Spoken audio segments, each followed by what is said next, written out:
So today we are going to, at least for part of the class, look at another chapter of Fabris.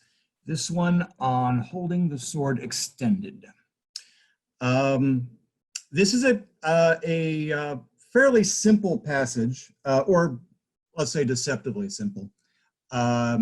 It is not, or at least I don't find it terribly obscure. It's fairly clear in everything it says, but it holds a wealth of information about what Fabris is all about, and also what he was up against in fencers of the day. So one reason I really like this chapter. First off, everybody's read it, right? Okay. One reason I really like this chapter is that this is one of those places where Fabris describes a variety of ways of doing things and kind of gives you the pros and cons of most of them. It's one of those passages where he basically tells you there's not one way to fence.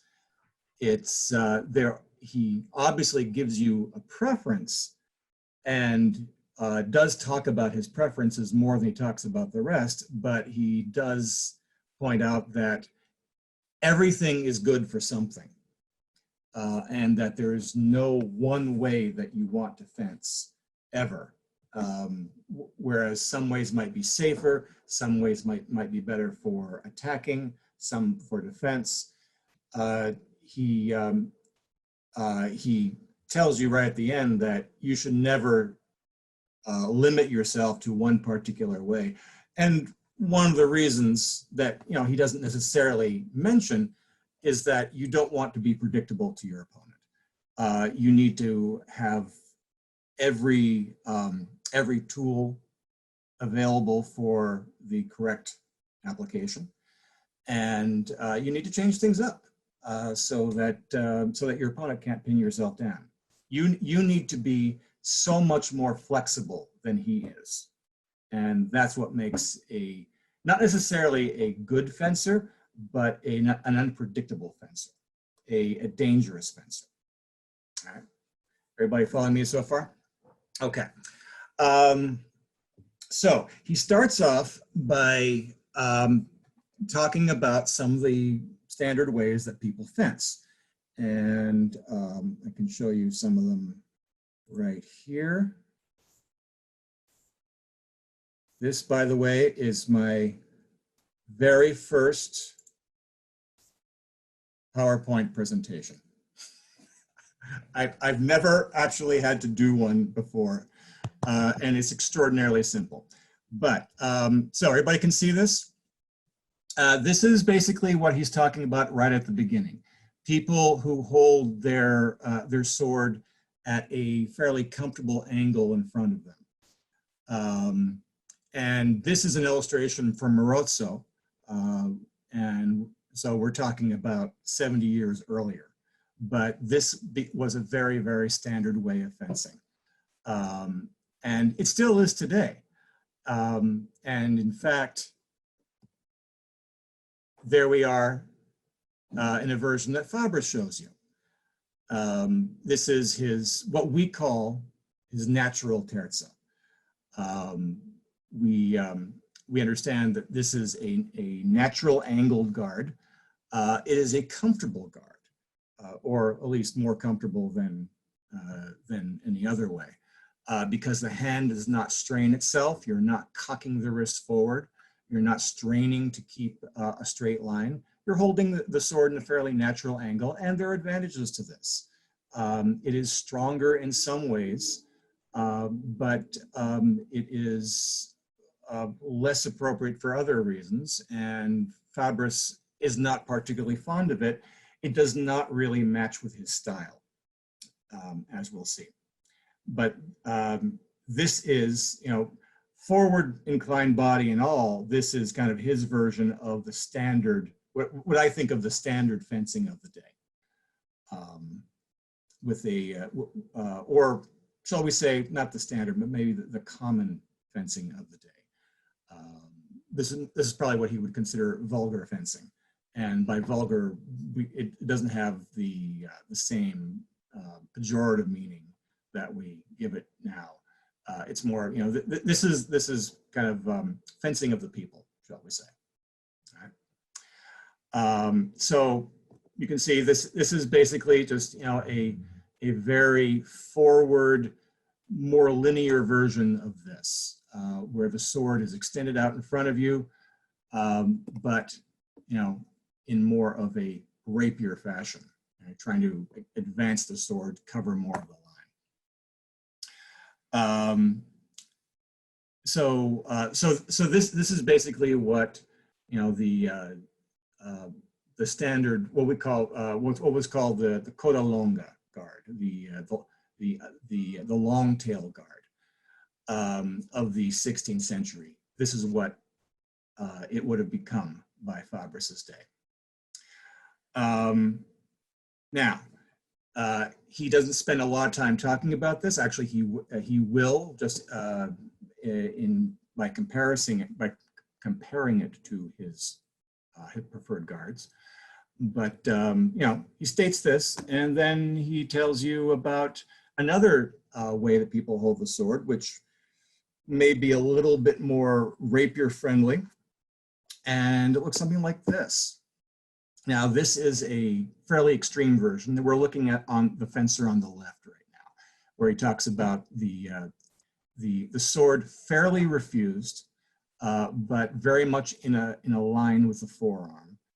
And so right off the bat, what do people see as the advantages of this?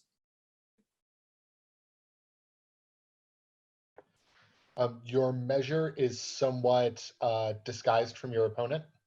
Okay, tactically, yes. How about just in terms of the guard, you know, of its defensive and offensive capability?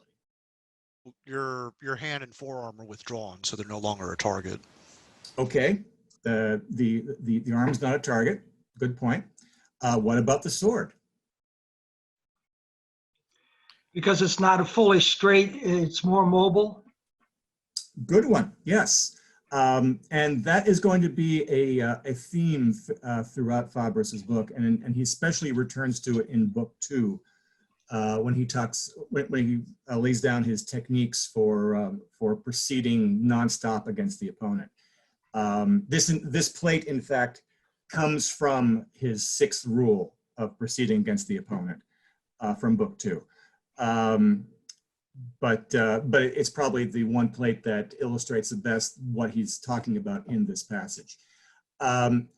It's more flexible because it's stronger. I mean, I think everybody has experienced this, right? The farther away from you, the more you extend your arm, the weaker you feel, right? The harder it is to wave the sword around. Pull it in, and all of a sudden you're pulling it into your core, you're relaxing your muscles, and you have a lot more strength to manipulate the sword. So you don't get as tired? I beg your pardon? You don't get as tired? Correct, yes. Yeah, I mean, you don't get as tired, and you are stronger. I mean, the two things work together. Stronger in some ways, stronger specifically in your ability to move the sword from place to place. Also stronger in your ability to resist.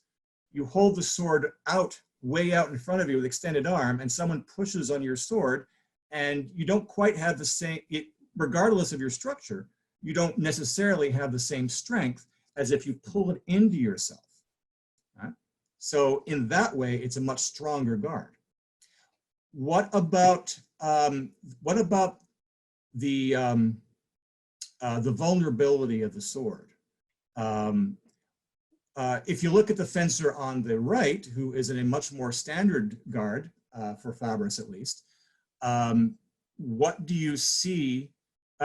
So let's say that the fencer on the left is going to find the sword of the fencer on the right. So what do we see? The fencer on the right, his sword is basically asking for it, right? the more you extend it, the more you're saying, hey, dummy, come and get my double A.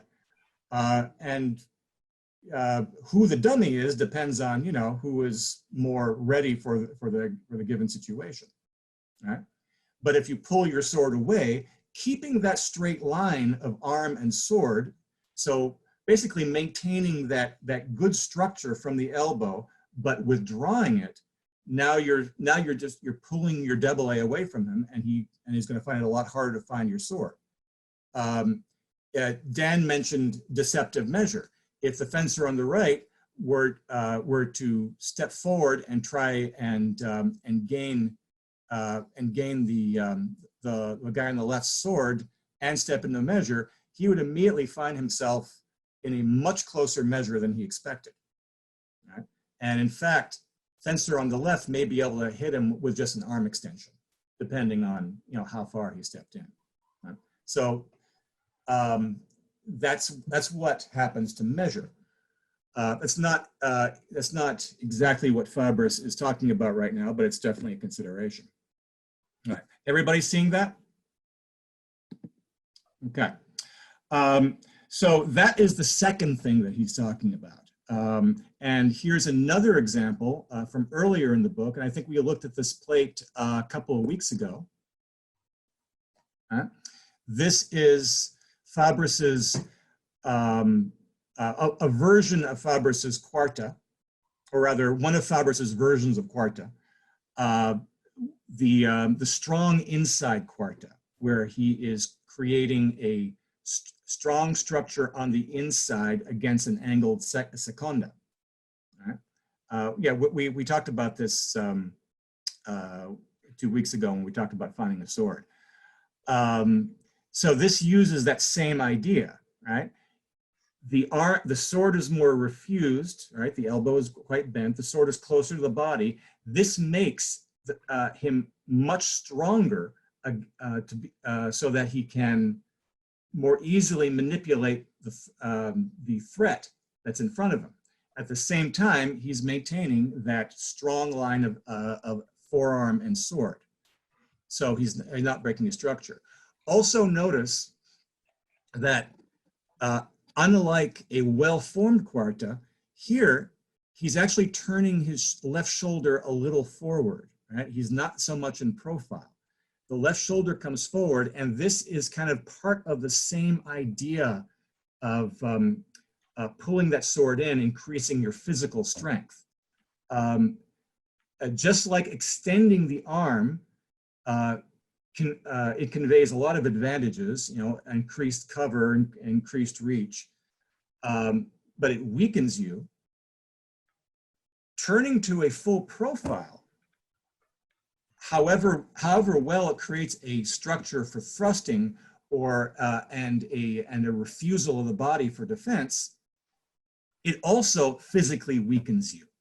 Right? And I'm sure you've all experienced this in your lunging, especially when you hyperextend in your lunge, right? That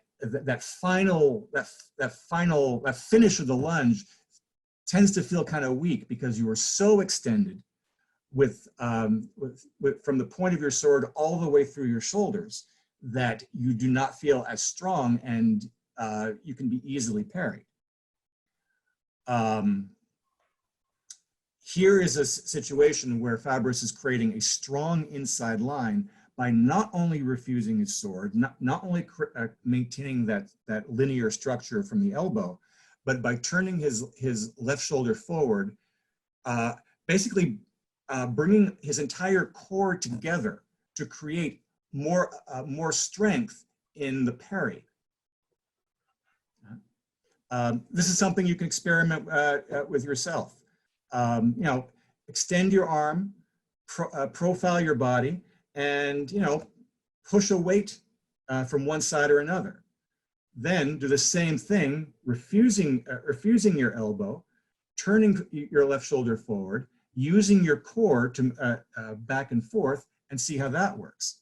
Essentially, when you turn yourself to profile, you are almost taking your core out of the equation for any purpose other than forward thrust. Does that make sense to everybody? Yeah, okay. So that's just what's going on with this particular plate. I mostly put that up there to show you another example of what he's talking about with the refused arm.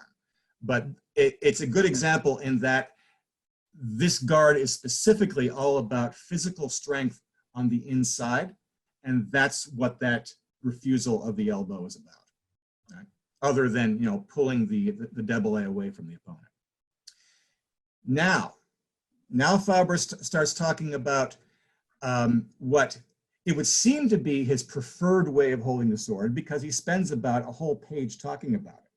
And that's fully extending the arm, straight line out from the shoulder. Something that looks like this. That's from a book, a German book from 1615 by Joachim Koppe, who was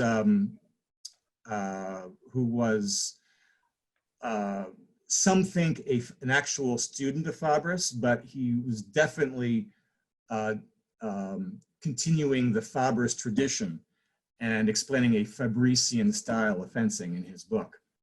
And this is what he shows. In fact, if you look at a lot of German texts that are following the Fabris tradition, you'll see the standard terza guard in this mode where the arm is straight out from the shoulder, basically hyperextended. Right? And of course, you know, we know that that's a fairly natural thing to do, because most of us who use the Fabris stance have done this at one time or another, and have heard me say, no, don't do that. Right? Relax the arm. And we'll get to that in a bit. But this is a very hyperextended form of arm and sword right out from the shoulder. And Fabris spends quite a bit of time talking about it. And mostly because he wants to talk about the advantages of getting the sword out there as much as possible. All right, so I've talked enough. Somebody tell me, anybody tell me, what is an advantage of getting the sword out there as much as possible? According to Fabris, according to yourself, according to your observations. It's intimidating to the opponent. Well, there's that. What? Okay, why? Why? Because your point is right in their face, and they have to get around it just to get at your body, and it's hard to do. Yep, exactly, exactly. What is leaving aside blade engagement? What's the one danger you have to guard against in relation to what you just said? Fabris even tells you. No fair looking at the text. I'm not looking, I'm trying to remember. I think it's that because your double A is closer, so it's easier for them to get their forte on your double A. Right, but other than with blade engagement. I mean, you're absolutely right, but just in terms of spatial relationship. Your feet are open. Your feet are, okay, but notice that he's not in a very wide stance. And in fact, Fabris makes a point of saying, when holding the sword in this manner, proceed on a small step, precisely because your feet are going to be more exposed. You can't use your arm to advance the sword. You have to use your body and your feet, and you'll have to pass. Okay. But again, in terms of the danger that is the danger of, okay, I'm sticking the sword out at you. I'm intimidating you, keeping you away. What do I have to keep from happening most of all? You have to keep, go ahead. I was just saying, just keep them from getting past it, because once they're past, then you're pretty stuck. Exactly. Has anybody here not played Thug and Fencer? Right. This is it. This is basically it. In this form, once he gets past your point, your options start to be limited. Now, you could break measure, you could pull your sword back and try to get it back in line, but basically his whole strategy for dealing with you is to get past your point. Now, he may be using his sword to move it aside as well. He may be trying to find it and get past it that way.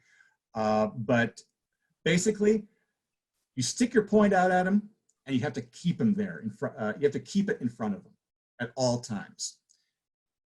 And that's where we get into the problems with this guard, because as you've experienced, and as I've said before, the more extended you are, the more hyperextended you are, the harder it is to control your weapon. So if he's merely trying to run past your point, you may be able to redirect it towards him, fairly easily just by turning your body, or what was I going to say? You may be able to do that, but if he gets too close to your point, what happens? He can more easily slide past it, right? With a girata or something, So not only do you have to keep him in front of the point, but keep him at a certain distance from your point. And Fabris makes this very point near the end of the chapter. Then if he goes to find your sword, and Mark was going to talk about this, if he engages your sword, now you absolutely have to keep your own sword free. Once your sword's not free, that omnipresent threat of the point is gone. Right? And so now we have the greatest difficulty of this guard is controlling your point in order to keep it free. Because it's not just a matter of using your body to move it from side to side, but you have to be prepared to move that point very, very deftly. Okay? And he tells you that this is the difficulty of this guard. On the other hand, he tells you, well, but once you got it mastered, you got something really good going there. Okay? So in other words, something to practice. Right? What else does he say about this guard? Let's think defensively. Other than the point, what are the advantages here? Really hard to find. How so? Because your sword is online and very level. There's not as much of an angle to exploit. Okay, so what you mean is harder to attack through. Right. Actually, as we just finished talking about, it's actually relatively easy to find because it's so much closer to you, right? But find and then attacking through it, yep, that's a problem, right? Very small openings. Obviously, as Mark pointed out, the low line looks open, but you've got to get there, and there's a point in front of you, right? Yes, there's a lot here that looks open, but if you're going to attack with any degree of safety and not impale yourself on that point, you've got to deal with the sword, and that means going through it, and that means creating an opening through the sword, and there isn't a very big one, right? In fact, this is probably what creates the smallest possible openings, especially if, as with Fabris's stances, your body is very much forward to begin with. And of course, this is what Fabris's well-formed terza looks like. Right? So there we can definitely see the openings are very minimal. Right? Yet you go a little bit under the sword, and you can't reach the torso because it's so far away, and you run into the point. Right? If you try to take a swipe at his leg, there's the point. If you try to hit his face, well, if you try to hit his face, then what? I mean, you could come from under the sword and attack through it to get the face. Then he gets your face. Well, okay. Or you. And that's exactly what he says, right? In this situation, well, actually, he talks about, he does talk about this. In this situation, specifically, if we look at this plate, and we imagine those are actually two people facing off against each other. It's not, it's just, you know, two sides of the same guard. But if they were fencing, those swords are parallel, right? Parallel lines don't really interact. So if one person attacks the other, even trying to go through the other sword, now it's really a game of who was a little bit better in placing their forte on the double A than the other guy. Right? And that, especially if no one has found each other's sword to begin with, that can be a very tricky operation. So that brings us to the actual advantage here, is that not only is the point very far forward, but the forte is very far forward. Actually, let's go back to this one, because this one is a little different. All right? The more you extend the sword, the farther forward your forte is. And as we know from the whole cone of defense concept, the farther it is, the less it has to move side to side or up and down to protect you, right? He specifically talks about cuts, about defending against cuts. Now, if now here, let me just unshare for a second, and so I'm just going to demonstrate this myself here. So if I am sticking this right at you, and you want to come at me with a cut, right? Well, a cut is an angle, right? This is actually my favorite letter opener. So a cut has got to come down at an angle in order to slice through the target. If a cut comes straight down, it's not going to do anything except bonk you, right?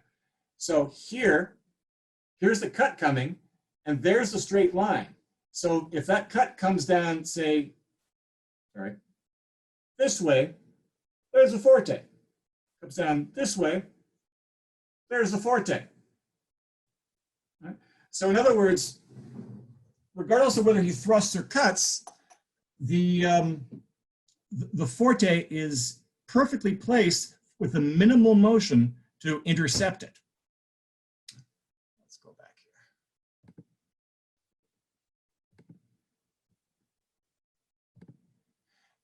And that, and those are some of the defensive advantages of the guard that he talks about.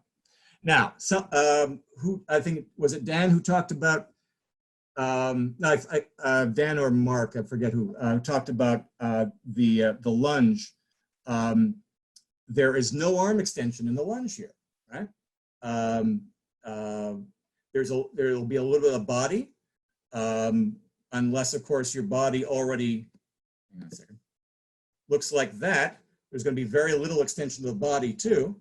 It's all going to be about the feet, right? You're already as extended as you're going to be. You simply have to rely entirely on your feet to drive the sword in. And this is not natural for a lot of us. Even, I mean, how many times have I, critiqued people saying, okay, so you're in this nice extended guard and now lunge, and now you're hyperextending your arm when you really don't need to, because your arm already is fairly extended. This is a skill to learn. Trusting that your sword is extending as it needs to be. What do you need to push forward? Your body. Is your body already extended? You still need to push your body forward, but you're doing it with your legs. Right? So for Fabris, the ideal attack is body is completely in place, right? The tempo happens, you just drive that weapon in like a battering ram with your legs, and then recover the same way without changing anything about your guard, right? If the world went entirely according to plan at all times, that's how it would happen for Fabris. So he wants you to be adept at not only controlling your weapon in that space, which of course is made harder by the strong extension of the arm, right? But he also wants you to learn to almost forget about your arm and body as you lunge, Right? It's all your arm and body are there, and you simply need to push it in. And this, especially in the at the turn of the 17th century, this was a new thing. This was called a punta portata, a carried thrust, and you know it had a history to it, but mostly with pole weapons. Thrusting with just the body and legs felt quite alien to a lot of people for a lot of this period, because let's face it, everybody here, right? You want to stick it in, and you feel that your arm is what's going to do it. The arm is there to place the weapon. The body, the legs are there to drive it in. And it's one reason why Fabris likes passing so much, because you're in your guard and you simply walk it in. So that's what those are some of the things he talks about with this particular guard, this particular way of holding the sword. Anybody have any questions or comments?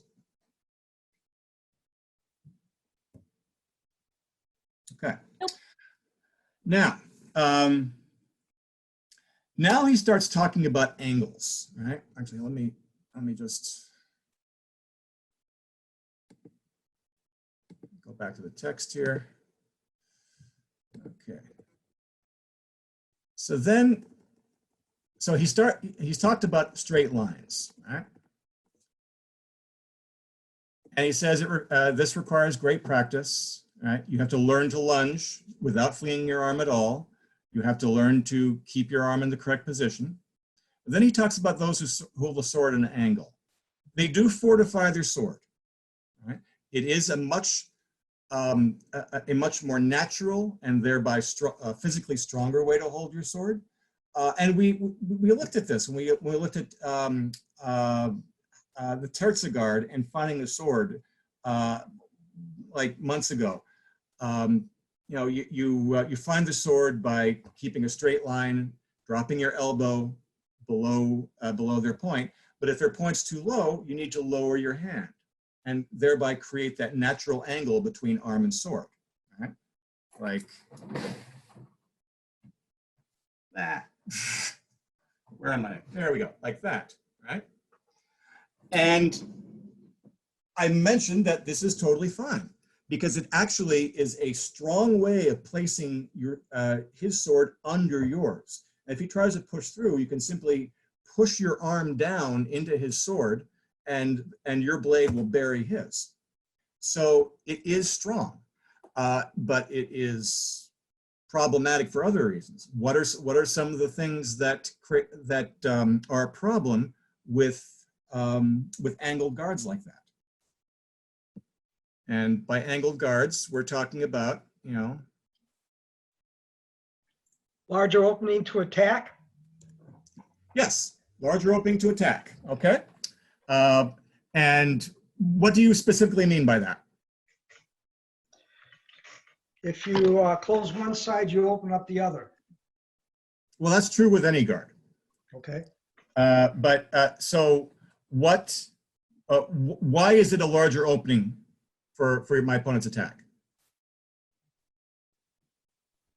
Double A is further away from the forte.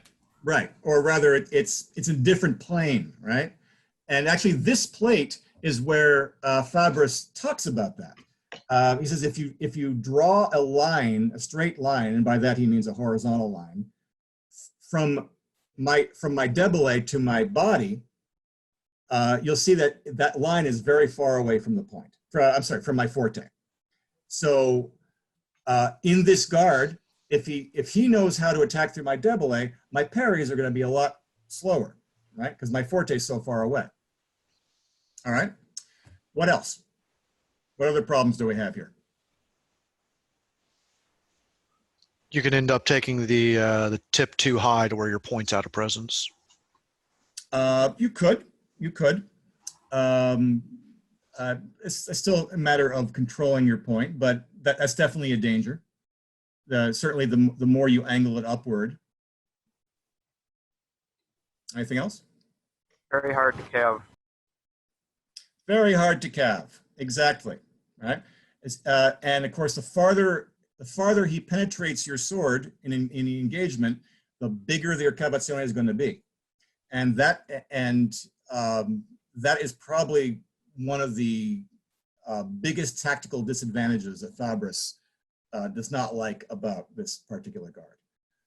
It just makes getting the point from A to B a huge undertaking, as opposed to a sword that's totally horizontal. There's also another danger, and this is, we still see it today. A sword, if a guard in this position, it's much harder to perform that punta portata I just talked about, that carried thrust, because the first thing you have to do is direct your point to the target, right? You're not already on target. You have got to straighten out sword and arm. That action most typically happens with an extension of the arm. And so that's where you get the flung thrust that Fabris does not like. All right? This was a big issue throughout the 16th century. In many ways, rapier fencing arose in reaction to that, to flung thrusts and uncontrolled actions. Now, of course, in the 16th century, the swords tend to be shorter and more easily controlled, but the longer they got, the more of an issue this became. Right? So we have facility for flung thrusts, we have difficulty with cavazione, we have big honking openings and slow parries. So what are some of the advantages of these angle guards? Remember, Fabris is all about the advantages and disadvantages of various guards here. I've already talked about one, right? If you place your opponent's sword under yours in this position, you actually have quite a bit of strength and ability to, if you turned your edge down into his sword, you can actually resist him quite a bit. You can bury his sword. What else?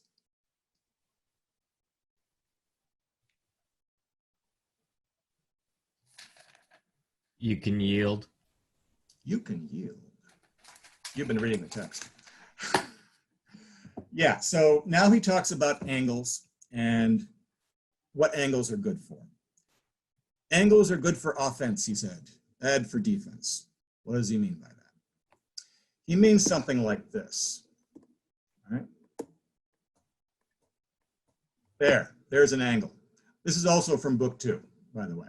But this is the one time he actually illustrates a yield in seconda. We've all learned this, right? We know what an angle seconda is, and basically, this is an angle going. This is a case of an angle defeating an angle, right? He says in the text, angles can pass through one another with facility. Here's a really good example. Fencer on the right. All right, the opponent has tried to use an angled terza or terza quarta to parry on the inside, right? And fencer on the left simply turns the seconda and just goes around it. Right? Nothing we haven't done. You can have the same scenario in almost any line. If we're both in an angle, here, let me draw something really quickly.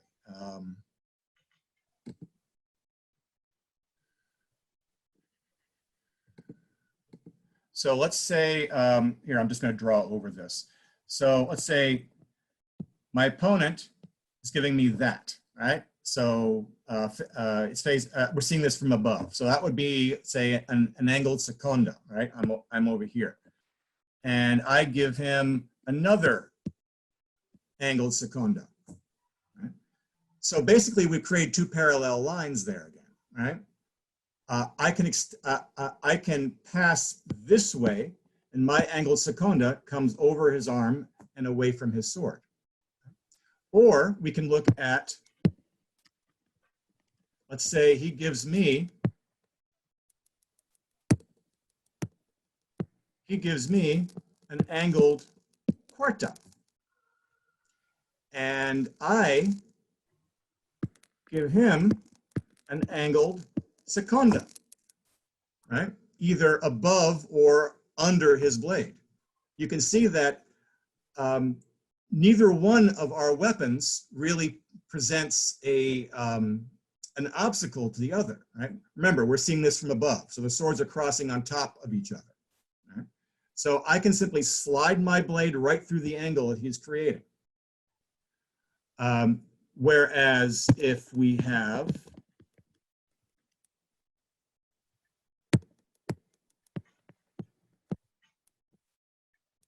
two straight lines, now we slide through each other and kill each other, right? Or we have the situation where I have to first find him and slide through him, right? And now it's a game of who finds whose sword best soonest, right? It's tempo and the subtlety is a blade engagement. So angles, like you said, can pass through each other easily. And that's something to remember. Whether I'm in a angled seconda and he's in an angled terza and I simply wrap around it, or I'm in an angled quarta and he's in an angled terza, he can slip under my sword, right? These are all the ways that angled blades can interact.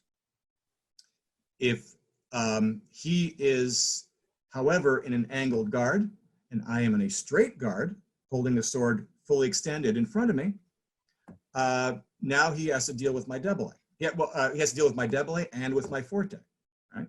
He may try to engage me with his angle, and I simply displace him with the slightest motion of my forte.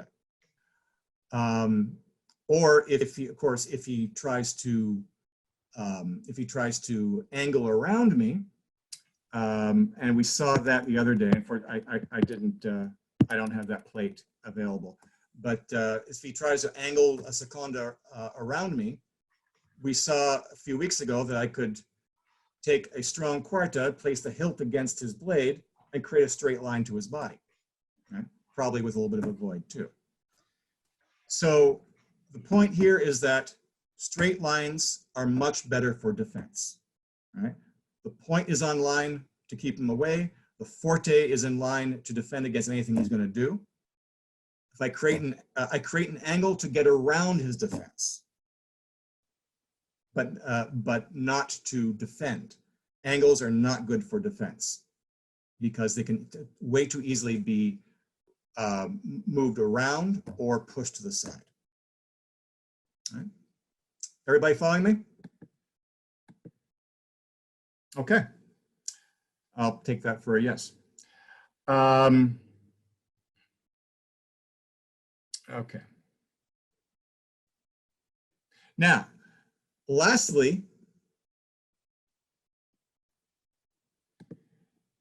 after telling you all the advantages of that straight hyperextended guard, he says, he tells you it's a really tough one to do, and maybe the disadvantages outweigh the advantages, and you may be better off with something like this or like that.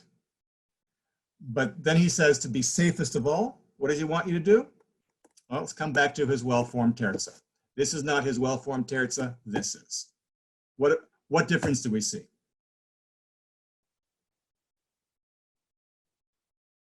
The body is refused. Body is refused, yeah. I mean, the body is refused here, not as much, but in terms of arm and sword, the same. There's a difference. So here, this is where in some of the last paragraphs, Fabris tells you to be safest of all, your arm should be very extended, but not quite extended, right? Not fully extended. Your arms needs to be relaxed, right? Here you see, you can definitely see that little slope to the upper arm, right? The hand is below the shoulder. The arm is not hyperextended.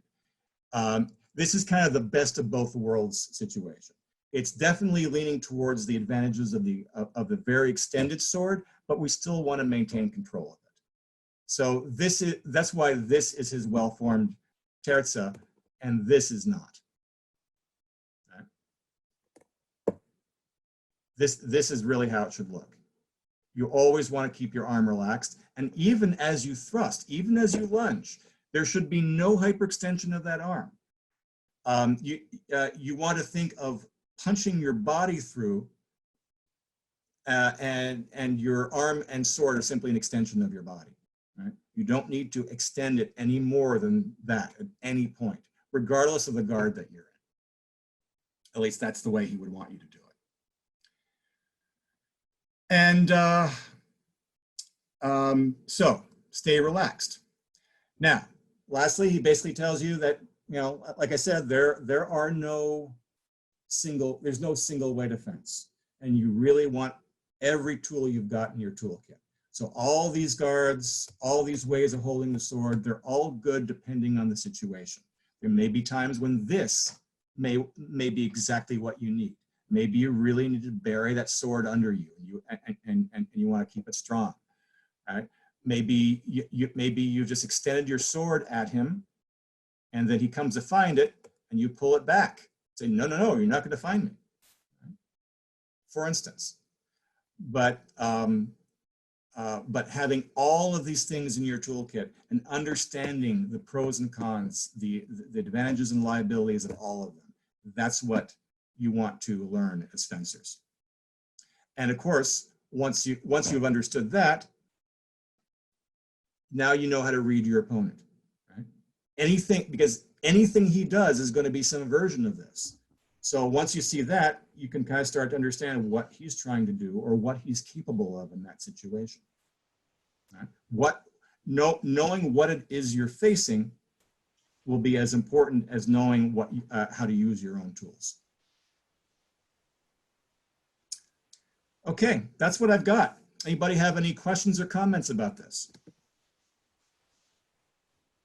I had one question about something he says when he's referring to attacking a sword held at an angle. Mm-hmm. On page 27 at the top, he says you should be mindful to have not only the advantage of the sword, which I do understand, but also of body and foot. I'm not sure what he means by advantage of body and foot. Okay, hang on. We're looking at.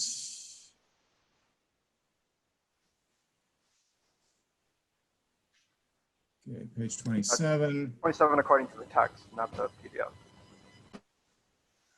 Oh, right. Sorry.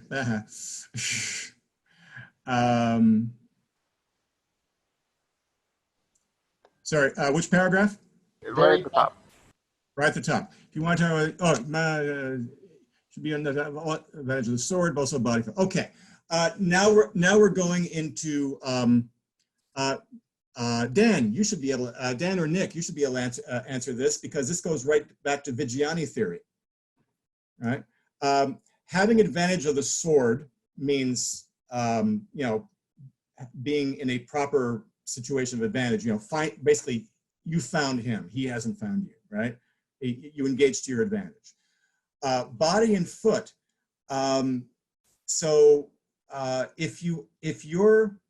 If he's pointing at you, right, if his sword is pointing at you, you do not have advantage of the body. If he's not pointing at you, you do. Right? This goes to counter guards. Right? Counter guards are basically a form of finding a sword where you have completely shut him out of your own line. He's not pointing at you. Having advantage of the foot will be a matter of where your weight is, what your stance is and where your weight is. For instance, if I've gained the measure, found his sword, and there's the tempo, but my weight's on the wrong foot, I can't lunge. Right? So in other words, I need to be at the, I need to have settled in a guard, a stance appropriate for the situation. It's also a matter of, is my body supported by my feet?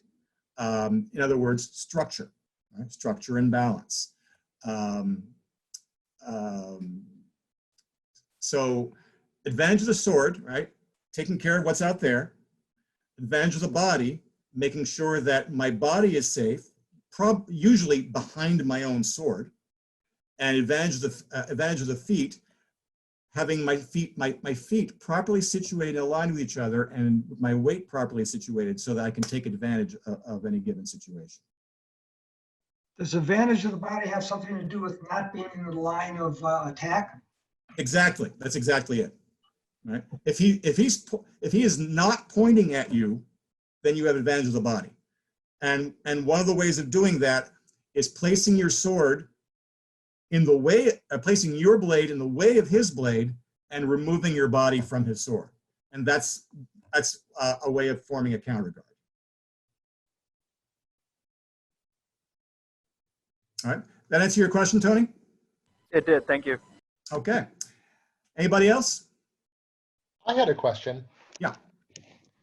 In the 5th paragraph, kind of midway through 25, he says, he will find it difficult to get near enough to wound you since he sees your point so close at all times. Does Fabris have an expectation of the posture his opponent will be using?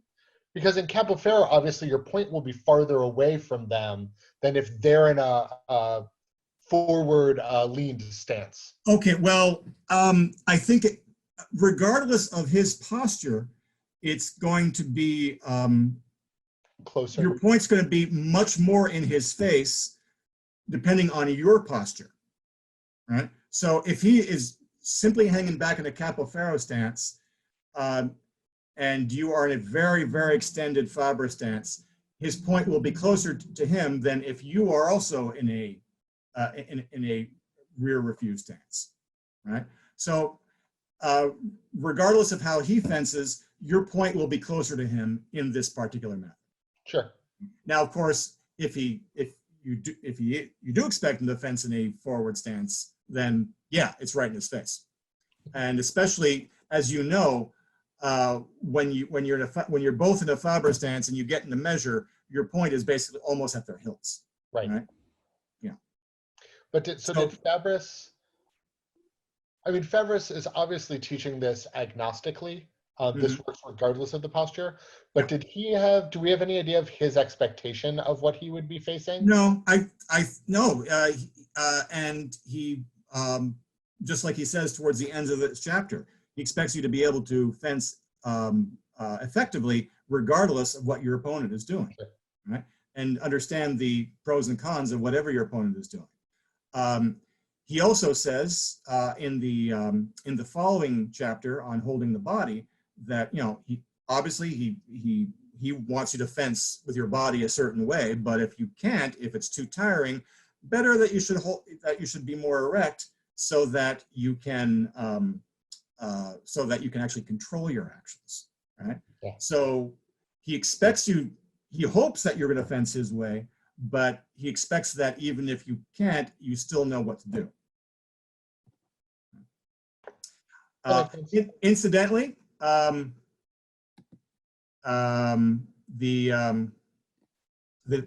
very hyperextended guard, that's probably the closest guard to the distressor guard that we've seen. Right? So that gives you an idea of the pros and cons of that particular guard. Right? He's sticking it out at you. You can easily find his sword if he, unless he manages to keep it free. And interestingly, one thing that the Spanish fencer will try to do will be to find your sword, and with the atajo, which what is that? It's going from a straight guard to creating an angled guard. All right. And if you are able to take advantage of the tempo in which he creates that angled guard, then you've got your way in. Again, it's all about tempo. Okay. All right. Anything else? A question for me. Yes, sir. For the withdrawn guard, you showed a plate that uses that action, and I think we all have either seen something like that or understand where it comes from. Does he have plates showing the extremely extended guard, Or is that more the sort of thing that he says you can use it if you need to, but otherwise, nah? That's why I actually had to dig up a German plate for that, because no, he does not show that much. All of his plates, at least I'm pretty sure all of his plates, even at their most extended and regardless of whether it's the guy hitting or the guy being hit, the arm tends to be still in a fairly relaxed extension. So yeah, you don't tend to see hyperextended guard unless you look at his prima. His prima tends to be, and again, it's above the shoulder. His prima tends to be the straightest guard that he shows, right? Straightest in terms of what the arm is doing. And we all know how comfortable prima is. Thanks. Yeah. So yeah, sorry, he doesn't show that. Anything else, guys? Okay, good. So it looks like we took up the pretty much the whole hour. There is still some homework to look at. I think Mark and Jim had some videos to show. I will start with that on Saturday. And before Saturday, I will have something else I want you guys to look at. It will be posted on the website. It will be involve controlling the line.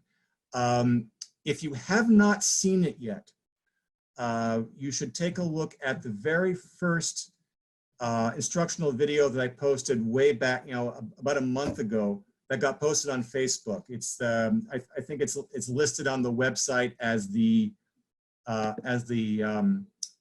special lesson basic rapier mechanics, something like that.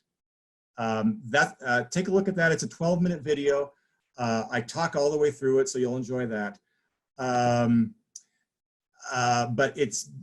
that is basically what we're going to be looking at on Saturday, and looking at ways to practice that. All right. Okay. Posted the link in the chat. It is special lesson basic body mechanics. That's what I thought. Okay. Thank you, Alicia. Yep. Okay. Last chance. Anything else, guys? Thank you, John. Thank you very much. Thanks. You've been great. I will have a great week. I hope to see you all on Saturday, and scholars, and companions, I hope to see you on Thursday. Yep. See you then. Talk to you All soon. right, guys.